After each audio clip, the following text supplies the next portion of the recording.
أعوذ بالله السميع العليم من الشيطان اللعين الرجيم. بسم الله الرحمن الرحيم. الحمد لله رب العالمين، والصلاة والسلام على أشرف الأنبياء والمرسلين وخاتم النبيين أبي القاسم محمد اللهم صل على محمد وعلى أهل بيته الطيبين الطاهرين المعصومين، ولعنة الله على أعدائهم أجمعين. أما بعد، فقد قال رسول الله صلى الله عليه وآله وسلم: حسين مني وأنا من الحسين، أحب الله من أحب حسينا وأبغض الله من أبغض الحسين. صلوا على محمد. اللهم صل على محمد عزیزان محترم، اندر تشریف لے آئیں. عزاداران امام مظلوم کربلا، یہ صف ماتم سید الشہداء حضرت امام حسین علیہ السلام کی بچھی ہوئی ہے. فرش عزا پر آپ حضرات تشریف فرما ہیں اور ذکر حسین ہو رہا ہے. یہ ذکر حسین جو آج ہم آپ کرتے ہیں اور سنتے ہیں، یہ ذکر حسین کوئی معمولی ذکر نہیں ہے. ذکر حسین اللہ نے کیا، ذکر حسین رسول نے کیا. آج ہم ذکر حسین ساری دنیا میں کر رہے ہیں. یہ مجلس جو آج اس عزا خانے میں ہو رہی ہے، اس کا عنوان ہی یہی ہے کہ عظمت عزاداری، عزاداری کی عظمت. عزاداری کیا ہے؟ ذکر حسین، گریہ حسین، جلوس حسین. یہ مختلف انداز ہے عزاداری کے جو ہم آپ بجا لاتے ہیں. کبھی ہم فرش عزا بچھا کر مجلس کرتے ہیں، ان مجلس میں ذکر حسین ہوتا ہے. کبھی ہم نواخوانی کرتے ہیں، کبھی ہم سوزخوانی کرتے ہیں، کبھی ہم جلوس کی صورت میں عزاداری کرتے ہیں، کبھی ہم عزاخانے سجا کر کربلا کی یاد کو تازہ کرتے ہیں. یہ مختلف انداز ہے عزاداری کا. اور عظمت عزاداری کا اندازہ اسی سے ہوتا ہے کہ ذکر حسین سب سے پہلے کون کر رہا تھا؟ معتبر روایات ہے، شیعہ سنی کتابوں میں یہ حدیث موجود ہے. یہاں تک کہ بنیت الطالبین میں بھی یہ حدیث موجود ہے. جناب ام سلمہ سے عبد القادر جیلانی جن کا ہم روضہ تو نہیں کہیں گے، مقبرہ یا جہاں وہ تدفین ہے بغداد میں، ان کا بہت عالیشان بنایا گیا ہے، باقاعدہ وہ زری بھی اس کے اوپر رکھی گئی ہے ان کی قبر پہ، کیونکہ اتفاق ہوا میرا ایک دفعہ جانے کا، میرے قافلے میں اہل سنت بھی تھے، انہوں نے کہا کہ میں عبد القادر جیلانی جانا چاہتا ہوں، میں نے کہا چلیے میں لے چلوں گا آپ کو، تو آپ ہمارے ساتھ کربلا، نجف، سامرہ، کاظمین جا رہے ہیں تو میں آپ کے ساتھ عبد القادر جیلانی کے بھی چلوں گا، دیکھوں بھائی کیا ہے۔ لیکن جب میں وہاں پہنچا تو بہت بڑا ان کا مزار بنایا گیا ہے اور نماز کا بھی اہتمام ہے وہاں پہ، اور ان کی بھی ایک زری ٹائپ کی ایک حجرے میں پوری زری ہے، قبر کے اوپر رکھی ہوئی ہے، لوگ زیارت کے لیے جاتے ہیں، اور باقاعدہ وہاں پر ان کی بیعت لی جاتی ہے۔ یہ سب مناظر میں نے دیکھے اپنی آنکھوں سے۔ تو ان کی ایک کتاب ہے غنیت الطالبین، غنیت الطالبین میں جناب ام سلمہ سے روایت ہے۔ اب یہ میں آپ کے سامنے آغاز کر رہا ہوں عظمت عزاداری کا۔ عزاداری میں سب سے پہلے کیا ہے؟ فرش عزا۔ اب یہ فرش عزا پہ ابھی میں اور ذکر کروں گا انشاءاللہ آپ کے سامنے، لیکن میں آغاز کر رہا ہوں اس روایت سے۔ ام سلمہ کہتی ہیں کہ ایک دن رسول خدا میرے گھر تشریف لائے اور مجھ سے کہا کہ میں حجرے میں آرام کرنے جا رہا ہوں، کسی کو اندر نہ آنے دینا۔ حجرے میں تشریف لے گئے، تھوڑی دیر نہ گزری تھی کہ سید الشہداء حضرت امام حسین علیہ السلام کم سن تھے، وہ گھر میں داخل ہوئے حجرے میں، اور تیزی سے وہ حجرے کی طرف بڑھے تو جناب ام سلمہ نے روکا، بیٹا حسین تمہارے نانا آرام کر رہے ہیں، لہذا حجرے میں نہ جاؤ۔ نانا نے منع کیا تھا کہ کسی کو حجرے میں نہ آنے دینا۔ جناب ام سلمہ نے یہ جملے شہزادے امام حسین علیہ السلام سے رسول خدا کے دہرا دیے۔ جیسے ہی یہ دہرائے ویسے ہی امام حسین علیہ السلام نے اپنی نانی کے چہرے کو دیکھا اور کہا کہ نانی جان، کیا نانا نے مجھے بھی آنے سے منع کیا تھا؟ یہ آواز حجرے میں پہنچی، حجرے سے آواز آئی کہ میرے نواسے حسین کو آنے دو۔ امام حسین علیہ السلام حجرے میں داخل ہو گئے۔ اب جناب ام سلمہ کہتی ہیں کہ جب امام حسین علیہ السلام حجرے میں داخل ہو گئے تو کچھ دیر کے بعد امام حسین علیہ السلام سے رسول خدا اظہار محبت کر رہے تھے، پیار کر رہے تھے، جیسے عام طور سے بچوں سے پیار و محبت کیا جاتا ہے، یہ انداز رسول خدا کا بھی تھا۔ تھوڑی دیر تک کے تو پیار و محبت کا اظہار ہوتا رہا، لیکن اچانک یہ پیار و محبت جو تھا وہ گریے میں تبدیل ہو گیا۔ تھوڑی دیر کے بعد حجرے سے گریے کی آواز بلند ہوئی۔ بعد میں جناب ام سلمہ نے سوال کیا، یا رسول اللہ، جب شہزادہ حسین آپ کی خدمت میں حاضر ہوا، پہنچا، تو آپ تو اس سے اظہار محبت کر رہے تھے، پیار کر رہے تھے، خوش ہو رہے تھے، اور یہ اچانک تبدیلی کیسے آ گئی؟ یہ گریہ کیوں کرنے لگے؟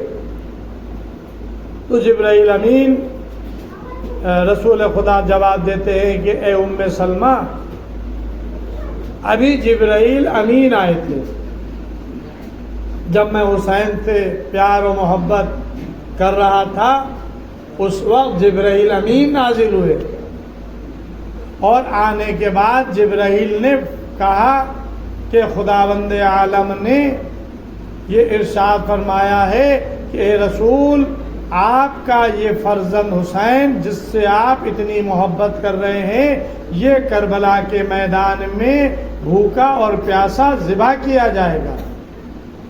بس یہ سننا تھا کہ رسول خدا کی آنکھوں میں آنسو آ گئے اور آپ نے گریہ کرنا شروع کیا۔ اب آپ دیکھیں، سب سے پہلے ذکر حسین کس نے کیا؟ اللہ ذکر حسین کر رہا ہے۔ کس کے سامنے کر رہا ہے؟ جبرائیل کے سامنے۔ جبرائیل امین زمین پہ آ رہے ہیں، پہلا ذاکر اللہ، سننے والے جبرائیل، پھر جبرائیل امین پیغام لے کر زمین پر آئے۔ اب بیان کرنے والا ذاکر کون؟ جبرائیل، سننے والے کون؟ پیغمبر اسلام۔ یہ ہے عظمت عزاداری، یعنی ہم صفِ ماتم بچھائے ہوئے ہیں، یہ عزاداری کا ایک جز ہے۔ ذاکر اللہ، سامعین جبرائیل، ذاکر جبرائیل، سامع رسول خدا، ذاکر رسول خدا، سننے والی جناب ام سلمہ۔ اور خالی سنا نہیں جبرائیل سے، بلکہ سننے کے بعد رسول نے گریہ بھی فرمایا، یعنی گریہ فرما کر بتا دیا کہ جب ذکر حسین ہو اور مصائب حسین بیان کیے جائیں تو گریہ کرنا یہ سنت رسول ہے، بدعت نہیں ہے۔ صلوات محمد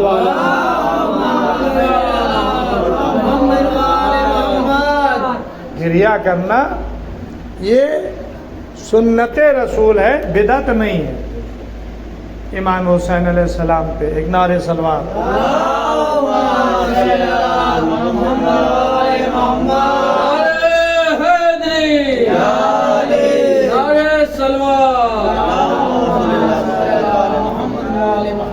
تو عزیزوں، یہ ہے امام حسین علیہ السلام کا ذکر، ذکر عظمت عزاداری۔ اب ظاہر ہے کہ یہ فرش عزا بچھی ہوئی ہے،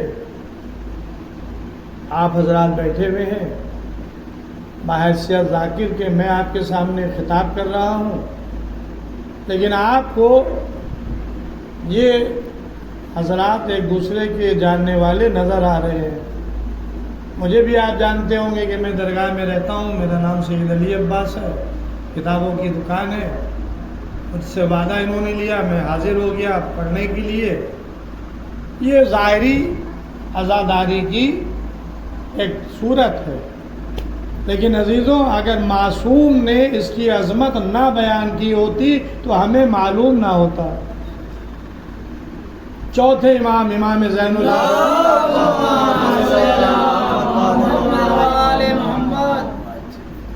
ظاہر کے صاحب عزا تھے، اس لیے کہ باپ کی صف ماتم بیٹا نہیں بچھائے گا تو اور کون بچھائے گا۔ کربلا کے واقعے کے بعد چوتھے امام نے خوشی کی تقریبوں میں جانا بند کر دیا تھا۔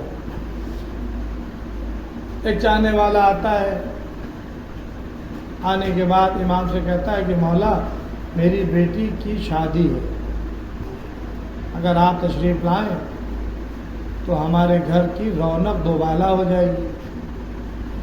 امام نے سر جھکا کر کہا کہ بھائی، جب سے میرا بابا کربلا کے میدان میں شہید کیا گیا ہے، میں نے خوشی کی تقریب میں جانا ترک کر دیا ہے۔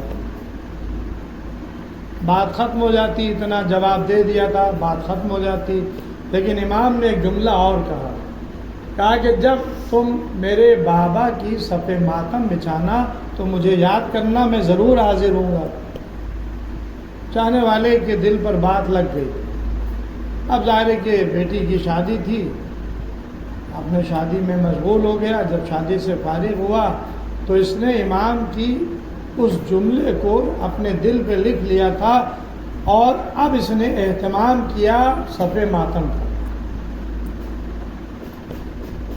اہتمام کیا، لوگوں کو مدعو کیا۔ وہ ظاہر ہے کہ اس زمانے میں جب بنی امیہ کا دور تھا، بہت ہی خفیہ طور سے خاص لوگوں کو بلایا۔ پھر یہ چوتھے امام کی خدمت میں آیا، مولا میں نے آپ کے بابا کی صف ماتم بچھائی ہے، آپ تشریف لائیں تاکہ میں ضرور آؤں گا۔ امام حسب وعدہ تشریف لائے۔ ذاکر ممبر پہ ذکر سید الشہداء بیان کرنے کے لیے گیا۔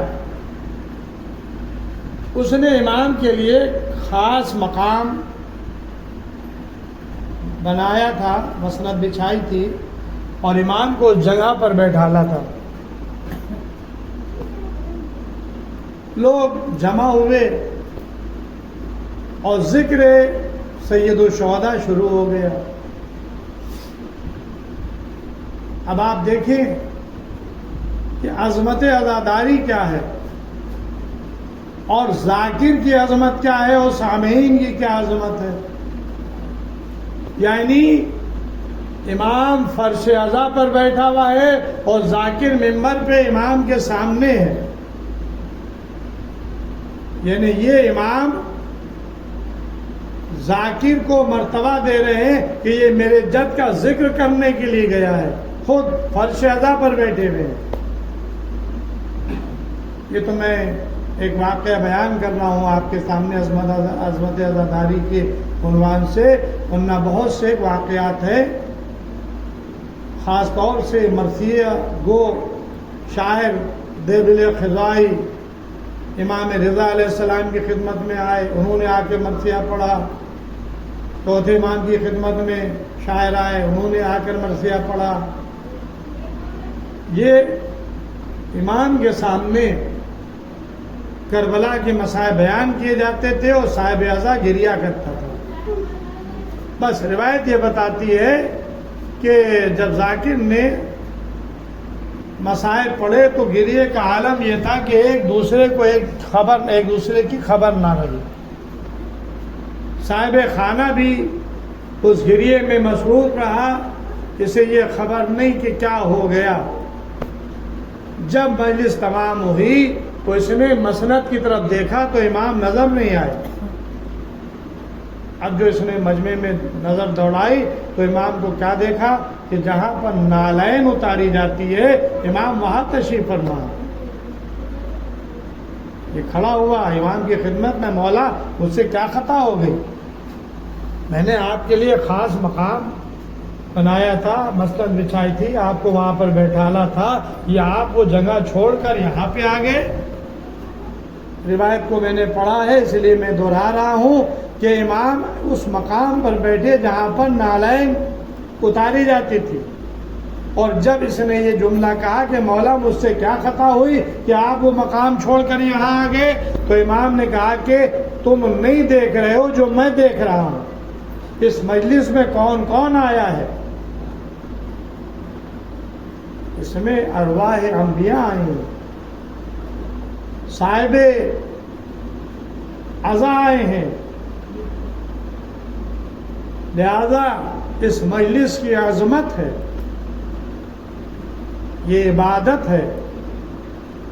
عزیزوں، پیغمبر اسلام نے ارشاد فرمایا کہ زینوا مجالسکم بذکر علی ابن ابی طالب لأنہ ذکری ذکری ذکر اللہ عبادہ۔ اپنی مجلسوں کو زینت دو ذکر علی ابن ابی طالب علیہ السلام سے، کیونکہ علی کا ذکر میرا ذکر ہے، میرا ذکر اللہ کا ذکر ہے، اللہ کا ذکر عبادت ہے۔ تو مجلسوں کی زینت ذکر علی ہے، اور ہمارے گھروں کی زینت امام حسین علیہ السلام کی فرش عزا ہے۔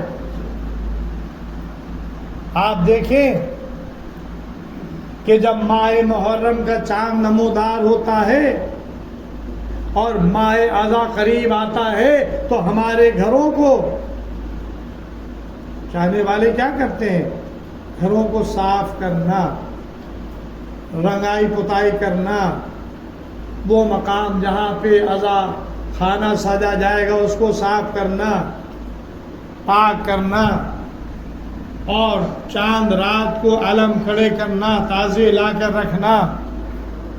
ذرا غور سے آپ اس منظر کو دیکھیں، جب اذا خانہ سجا جاتا ہے تو گھر کی رونق میں اضافہ ہو جاتا ہے۔ غور سے آپ اس منظر کو دیکھیں، مجلسوں کی زینت ذکر علی ہے اور گھروں کی زینت صف ماتم حسین مظلوم کربلا ہے۔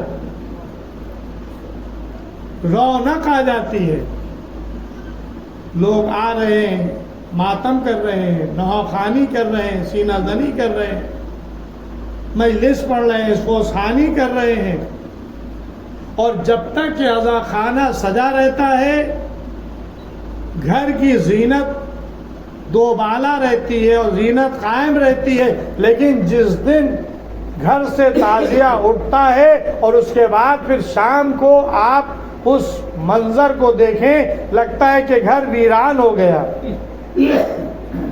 ہمارے گھر سے مہمان چلا گیا۔ یہ کیا ہے؟ یہ ایک روحانیت ہے حسین اور ذکر حسین کی۔ جہاں تعزیے رکھے جاتے ہیں، جہاں عزا خانے سجے جاتے ہیں، وہاں ایک رونق آ جاتی ہے، اور جب عزا خانے بڑھ جاتے ہیں، تعزیے اٹھ جاتے ہیں، وہ رونق رخصت ہو جاتی ہے۔ یہ ہے عظمت عزاداری۔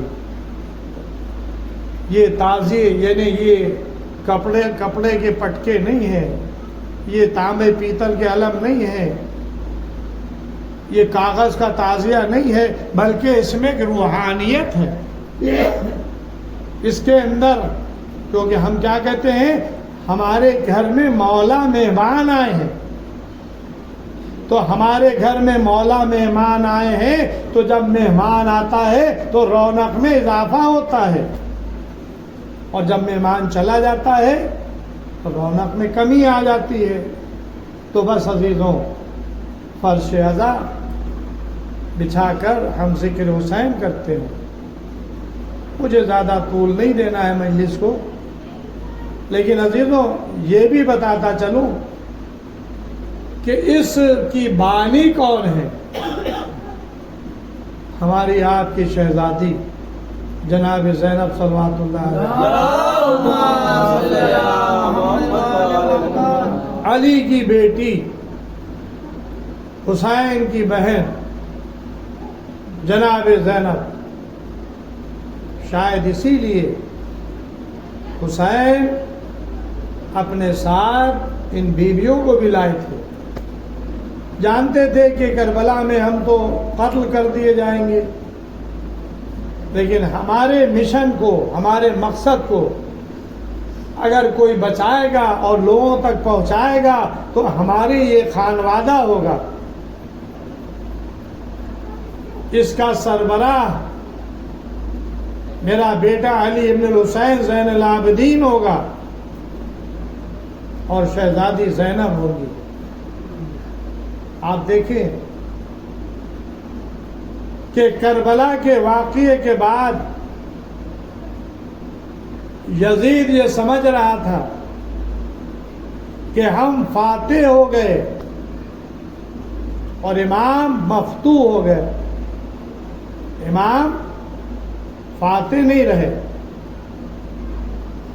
میں یہ کہتا ہوں کہ یزید فاتح نہیں ہے، یزید ناکام ہے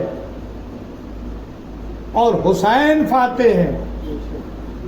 آپ کہیں گے حسین تو قتل کر دیے گئے، ان کے ساتھی قتل کر دیے گئے، حسین کیسے فاتح ہیں اور یزید کیسے غیر فاتح ہے؟ تو میں آپ کے سامنے ایک جملہ کہوں، اصل مسئلہ قتل ہونے کا نہیں ہے، اصل مسئلہ مقصد کا ہے۔ یزید کا مقصد کیا تھا؟ کیا وہ اپنے مقصد میں کامیاب ہوا اور حسین اپنے مقصد میں ناکام ہوئے؟ اس بات پر غور کیجئے۔ یزید کا مقصد تھا حسین سے بیعت لینا۔ اگر یزید حسین سے بیعت لے لیتا تو یزید فاتح تھا، لیکن حسین سے یزید بیعت نہیں لے سکا تو یزید فاتح نہیں ہوا، فاتح حسین ہوئے۔ سر کٹا دینا یہ مقصد کو فوت ہونے کا مقصد نہیں ہے، مقصد فوت نہیں ہوا، حسین کامیاب ہو گئے، اس لیے کہ سر کٹا ہی کر کے کامیاب ہونا تھا۔ اگر بیعت لے لیتے تو پھر حسین کامیاب نہیں تھے۔ حسین یہ وارث انبیاء ہیں۔ آپ زیارت وارثہ میں کیا پڑھتے ہیں؟ السلام علیک یا آدم صفت اللہ، السلام علیک یا وارثہ نوح نبی اللہ، السلام علیک یا وارثہ ابراہیم خلیل اللہ، السلام علیک یا وارثہ موسیٰ کلیم اللہ، السلام علیک یا وارثہ عیسیٰ روح اللہ، السلام علیک یا وارثہ محمد حبیب اللہ، السلام علیک یا وارثہ امیر المومنین، السلام علیک یا وارثہ خدیجۃ الکبریٰ، السلام علیک یا وارثہ فاطمہ الزہراء۔ حسین انبیاء کے وارث ہیں، حسین خاتم الانبیاء کے وارث ہیں، حسین جناب خدیجہ کے وارث ہیں، حسین فاطمہ زہرا علی مرتضیٰ کے وارث ہیں۔ اگر یہ بیعت کر لیتے تو 1,24,000 انبیاء کی محنتوں پر پانی پھر جاتا۔ تو حسین بیعت کیسے کر لیتے؟ سر دے دیا لیکن بیعت نہیں کی۔ اسی کو تو ہمارے ہندوستان کے ایک شاعر خواجہ معین الدین چشتی اجمیری نے کیا خوب کہا ہے، شاہ ہست حسین، بادشاہ ہست حسین، دین ہست حسین، دی پناہ ہست حسین، سردار نداد در دست یزید، حقہ کے بنا لا الہ ہست حسین۔ میں نوجوانی کی منزل میں تھا، مولانا سید علی صاحب قبلہ علی اللہ مقامہ، اللہ ان کے درجات کو بلند فرمائے، یہ ہمارے استاد تھے، لکھنؤ یونیورسٹی میں یہ لیکچرر تھے شعبہ فارسی میں، اور میں اس وقت وہاں پہ پڑھ رہا تھا، اور چھوٹے امام باڑے میں یہ نماز جماعت پڑھاتے تھے۔ مولانا سیف عباس صاحب کے والد سید علی صاحب نخاس میں رہتے تھے۔ یہ ایک مجلس پڑھنے کے لیے آئے کشمیری محلے میں اکھر نواب صاحب کے گھر پہ، نماز جماعت ہوئی، اس کے بعد مجلس۔ میں بھی کوشش یہ کرتا تھا کہ زیادہ سے زیادہ مجلسوں میں شرکت کروں اور اپنے بزرگ علماء کو سنوں، تو ان کی مجلس میں شریک ہوا۔ انہوں نے نماز پڑھائی، نماز کے بعد مجلس پڑھی، اور اس مجلس کا عنوان کیا تھا؟ یہی جو ابھی میں نے ربائی پڑھی آپ کے سامنے، خواجہ معین الدین چشتی اجمیری کی پوری ربائی پڑھنے کے بعد وہ پوری مجلس انہوں نے اسی ربائی کے اوپر پڑھی۔ شاہ ہست حسین، بادشاہ ہست حسین، دی ہست حسین، دی پناہ ہست حسین، سردار نداد در دست یزید، حقہ کے بنا لا الہ ہست حسین۔ یہ فارسی کی ربائی ہے، فارسی زبان میں شاہ ہست حسین۔ اب شاہ اور بادشاہ کا فرق انہوں نے بتایا کہ بادشاہ کسے کہتے ہیں اور شاہ کسے کہتے ہیں۔ شاہ جو ہے یہ صوفیوں کی زبان میں استعمال ہوتا ہے شاہ۔ بادشاہ یہ دنیاوی حکمرانوں کی اصطلاح میں استعمال ہوتا ہے، یعنی حسین شاہ بھی ہے، حسین بادشاہ بھی ہے۔ دی ہست حسین، حسین دین بھی ہے، حسین دی پناہ ہست حسین، اور حسین دین کو پناہ دینے والے بھی ہیں۔ اب آپ غور کریں اس جملے پر، بہت بڑا جملہ یہ کہا ہے، اگر اسی جملے پر بولا جائے تو مجلس 1 گھنٹے کی ہو جائے گی۔ دی پناہ است حسین، ایک انسان پر کوئی حملہ کرے اور وہ بھاگ رہا ہو، آپ کے پاس آئے، بھائی مجھے بچا لو، بھائی مجھے بچا لو،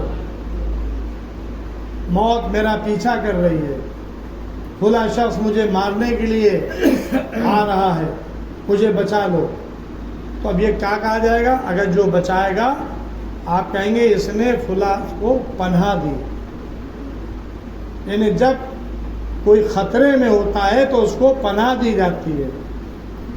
شاہ کیا معین الدین چشتی کیا کہہ رہے ہیں کہ دی ہست حسین، دی پناہ ہست حسین، یعنی اس وقت اسلام کی حالت یہ تھی، دین کی حالت یہ تھی کہ کوئی بچانے والا نہ تھا۔ اگر حسین نہ ہوتے تو دین کو بچایا نہیں جا سکتا تھا۔ حسین نے دین کو پناہ دے کر قیامت تک کے لیے بچا لیا ہے۔ صلوات محمد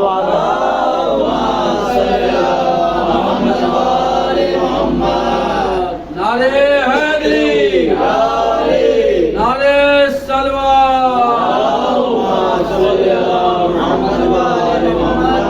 سرداد سر دے دیا، نداد نہیں دیا، در دست یزید، یزید کے ہاتھ میں ہاتھ، حقہ کے بنا لا الہ الا حسین۔ اگر حسین یزید کی بیعت کر لیتے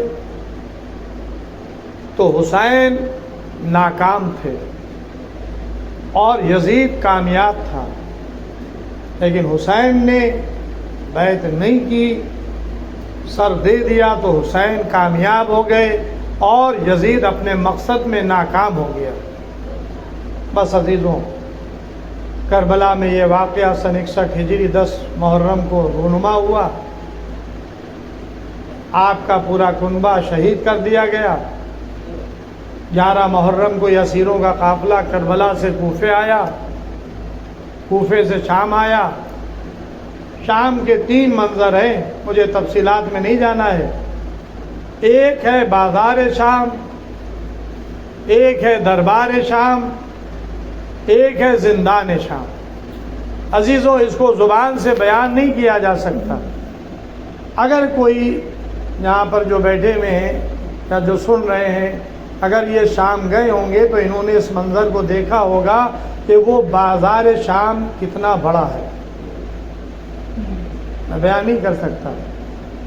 ایک سرا اس کا سڑک پہ ہے اور ایک سرا اس کا دربار شام سے ملا ہوا ہے۔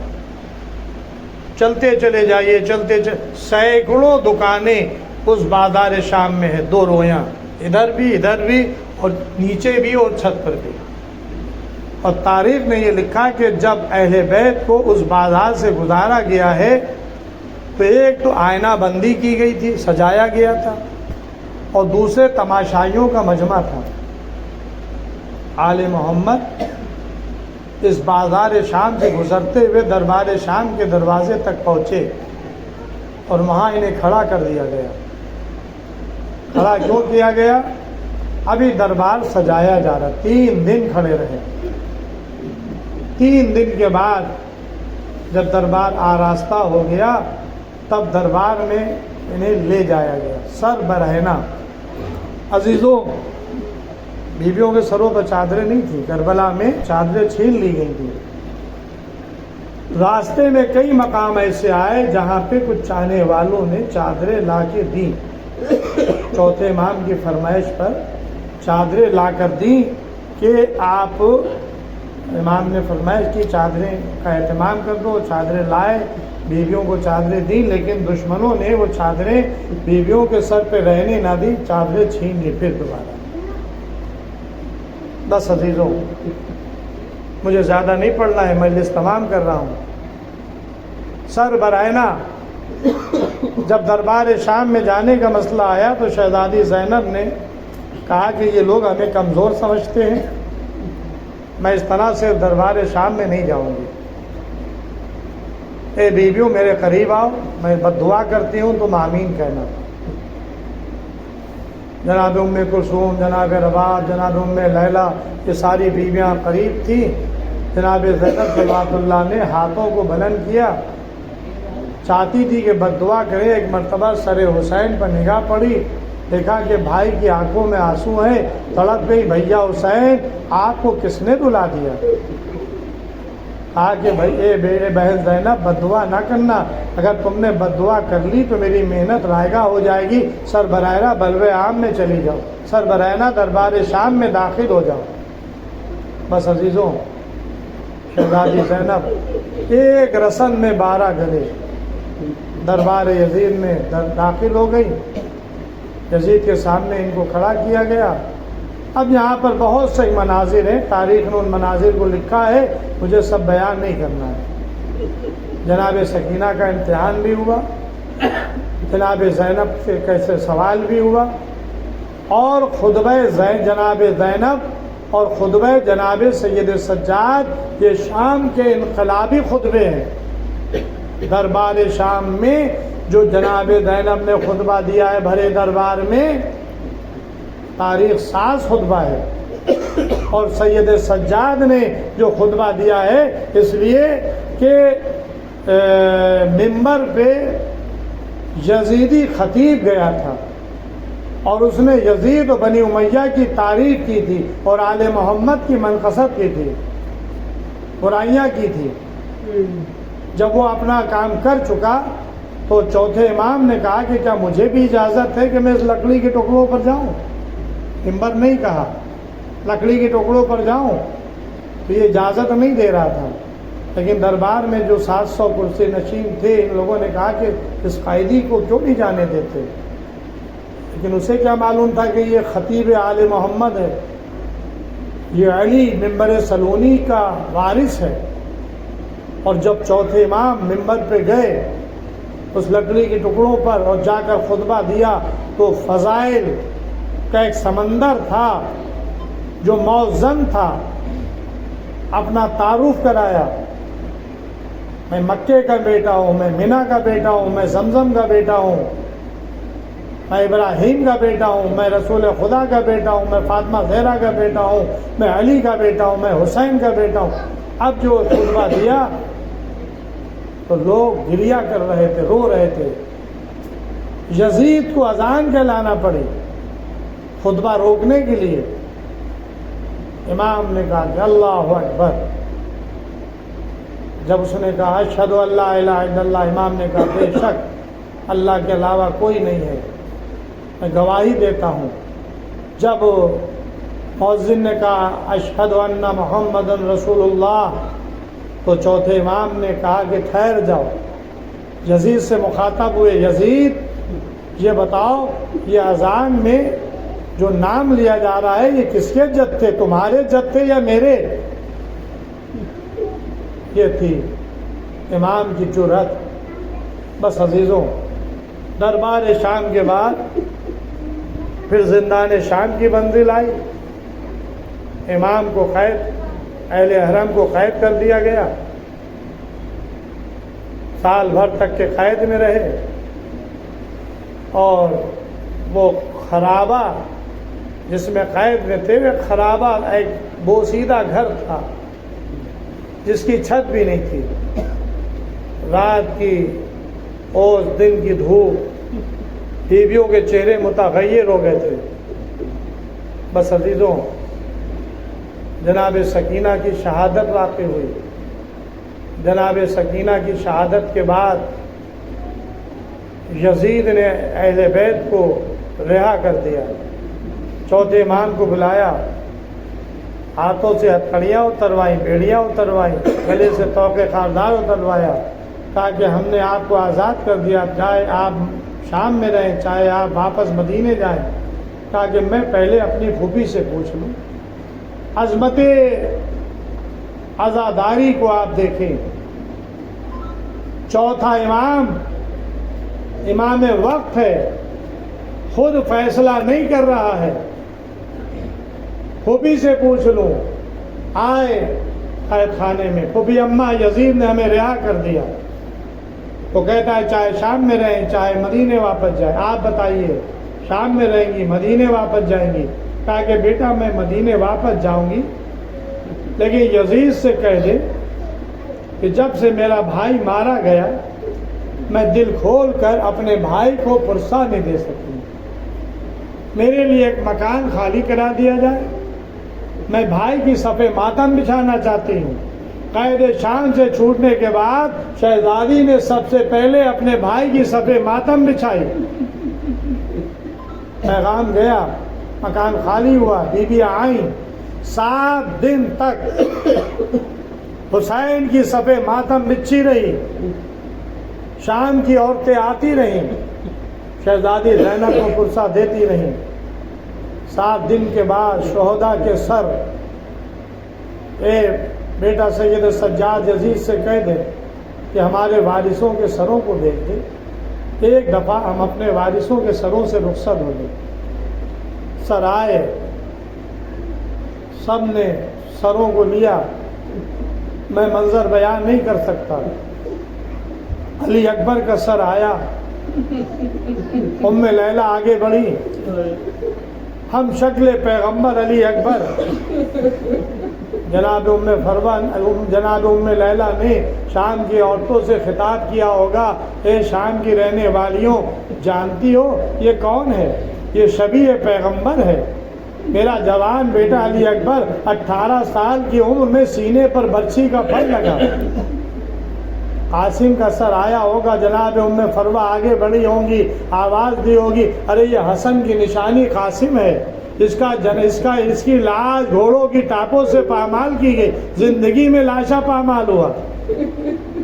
عباس کا سر آیا ہوگا، ام کلثوم آگے بڑھی ہوں گی، ارے یہ ابو الفضل العباس علمدار، لشکر کا علمدار تھا، بچوں کے لیے پانی لینے گیا تھا، لیکن ہاتھ شہید ہو گئے، بازو قطع ہوئے، مشق سکینہ چھدی، آنکھ میں تیر لگا.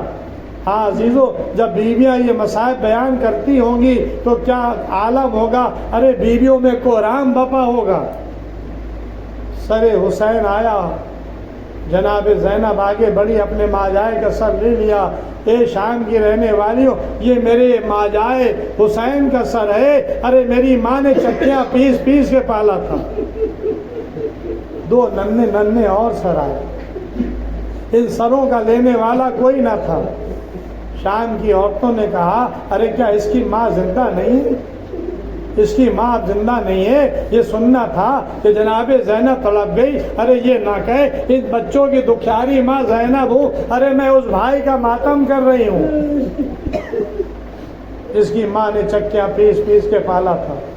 بس عزاداران امام، مجلس تمام ہو گئی، قافلہ چلا.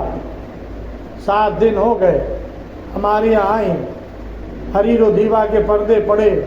بشیر کاروان کو لے کے چلنے والا تھا کہ جناب زینب کی نظر پڑی. کہا کہ بھائی یہ حریر و دیبا کے پردے ہٹا دو، اس پر سیاہ پردے آویزہ کرو. ارے میں اپنے بھائی کی سوگوار ہوں. پردے سیاہ پردے آویزہ ہوئے، بیویاں ہماریوں میں سوار ہوئیں. قافلہ چلا، لیکن قافلہ چلتے چلتے ایک مرتبہ پھر زندان شام کے دروازے پر آیا. بیویاں ناقوں سے اتری، پھر زندان شام میں داخل ہوئی. رباب آگے بڑھی، اپنی بچی کی، اپنے بیٹی کی قبر کو اپنے سینے سے لگا لیا. اے سکینہ، ہم رہا ہو گئے، وطن جا رہے ہیں. جناب زینب آگے بڑھی، بیٹی سکینہ تم کہا کرتی تھی تو بھی اماں ہم اپنے وطن کب جائیں گے، ارے ہم وطن جا رہے ہیں. عجب نہیں قبر سکینہ سے آواز آئی ہو، وہ بھی اماں خدا حافظ، جب کربلا جائیے گا تو میرے بابوں کو سلام کہہ دیے گا، جب مدینے پہنچیے گا تو سغرا کو میرا سلام کہہ دیے گا.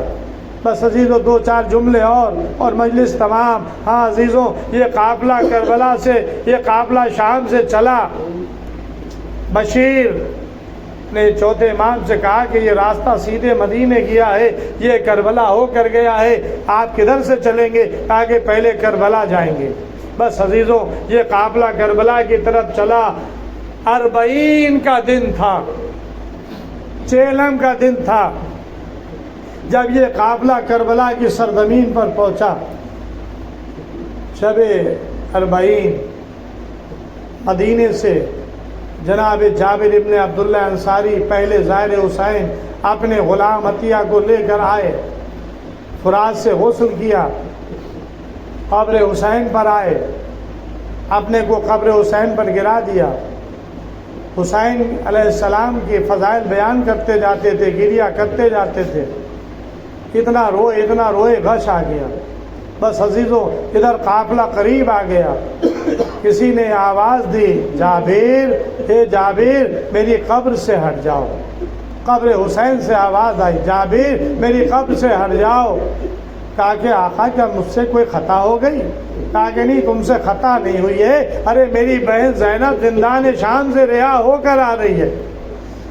جابر نے قبر حسین کو چھوڑا، دور چلے گئے، قافلہ قبر حسین پر آیا، زینب نے بھائی کی قبر پر گرا دیا، آواز دی، بھیا حسین، ارے تم نے کربلا کو فتح کیا، زینب کوفہ اور شام کو فتح کر کے آ رہی ہے۔ بھیا حسین، زینب دربار شام میں کھڑی کی گئی، سر برہنہ دربار شام میں پھرائی گئی۔ بس عزیزو مجلس تمام ہو گئی۔ اے بھیا حسین، زینب آئی ہے لیکن تمہاری امانت کو نہ لا سکی، ارے سکینہ کو زندان شام کے حوالے کر کے آئی ہوں۔ سکینہ انتظار کرتی رہی لیکن سکینہ نے زندان شام میں دم توڑ دیا۔ چوتھے امام نے اپنے ہاتھوں سے قبر سکینہ بنائی۔ انا للہ و انا الیہ راجعون، رضا بقضائہ و تسلیما لامرہ۔ پروردگار اس